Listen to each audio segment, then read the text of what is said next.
భారత రాజ్యాంగాన్ని 130 సార్లు సవరణ చేశారని 56% జనాభా ఉన్న బీసీల కోసం మరోసారి సవరించాలని ఎంపీ ఆర్ కృష్ణయ్య డిమాండ్ చేశారు.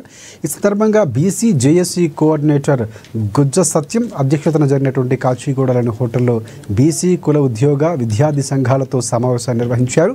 బీసీలకు 42% రిజర్వేషన్ల కోసం సీఎం రేవంత్ రెడ్డి అఖిల పక్షాన్ని ప్రధానమంత్రి వద్దకు తీసుకువెళ్లి నిజాయితీని నిరూపించుకోవాలని సూచించారు.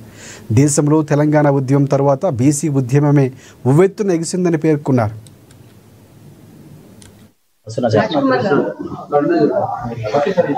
డాక్టర్లు వచ్చారు, మేమందరం జాక్ లో పనిచేస్తాం, జాక్ ఏర్పాటు చేస్తామన్నారు. అడ్వకేట్లు వచ్చారు, మేము బీసీ జాక్ ఏర్పాటు చేసి ఉద్యమాలు చేస్తామని.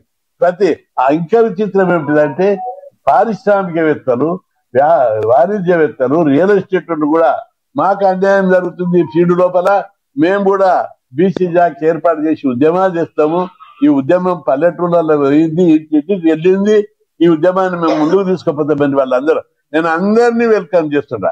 ఈ ఉద్యమం ఏ ఒక్కరిది కాదు, మేము కాలే బొమ్మ, నేను మీకు మార్గదర్శిని, మీకు మార్గదర్శకులం మాత్రమే అందరం జాకులున్న నాయకులం. కాబట్టి ఉద్యమాన్ని తీసుకుపోవాల్సిన బాధ్యత ప్రజలదే. కాబట్టి ప్రతి బీసీ ఈ ఉద్యమం నాది, ఈ ఉద్యమానికి నాకు శక్తివంతం లేకుండా పోరాడతాని ముందుకు తీసుకుపోవాలి.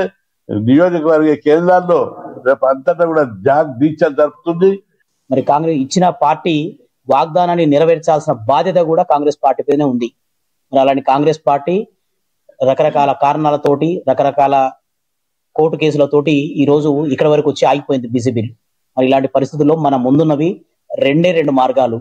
ఒకటి, సంప్రదింపుల ద్వారా కేంద్ర ప్రభుత్వం మీద ఒత్తిడి తీసుకొచ్చి మన బిల్లును సాధించుకోవడం. రెండవది, రాజ్యాంగ సవరణ చేయడం. మరి రెండింటికి కూడా కేంద్ర ప్రభుత్వము మద్దతు మనకు అవసరం ఉంది. మరి ఎన్నో విషయాలపైన రాష్ట్ర ప్రభుత్వం, కేంద్ర ప్రభుత్వం, మీరు తరచూ రేవంత్ రెడ్డి గారు చెప్తుంటారు, కేంద్ర ప్రభుత్వాలు రాష్ట్ర ప్రభుత్వాలు చిన్నన్న పెద్దన్నలాగా కలిసి ఉంటేనే పరిపాలన సవ్యంగా జరుగుతుంది. అందుకే మేము ఏ రోజు కూడా కయ్యం పెట్టుకోకుండా మంచి రిలేషన్ మెయింటైన్ చేస్తామని చెప్తున్నారు. మరి ఎన్నో ప్రాజెక్టుల గురించి, నిధుల గురించి, అప్పుల గురించి, సంక్షేమ పథకాల గురించి తరచుగా కేంద్రానికి వెళ్ళి దాదాపుగా 50 పైగా